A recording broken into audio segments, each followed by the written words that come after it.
Hi everybody, today I'm going to show you how to use your neon pigments in a couple of different ways.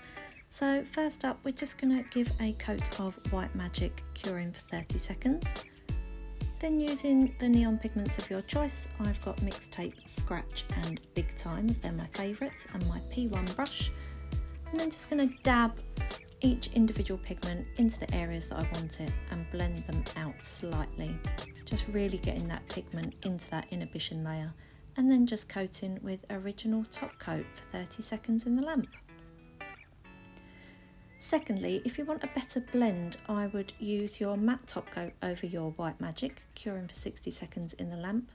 And then the same technique, you're just going to go across the nail with your pigments this time and your P1, really burnishing them together just to try to minimise those lines. They blend beautifully, as you can see. Just tap it into that matte top coat, blend them out, and then again top coat with your original top coat, curing for 30 seconds.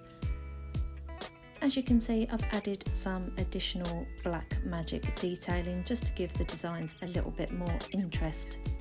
Let me know what you think and tag me in your designs.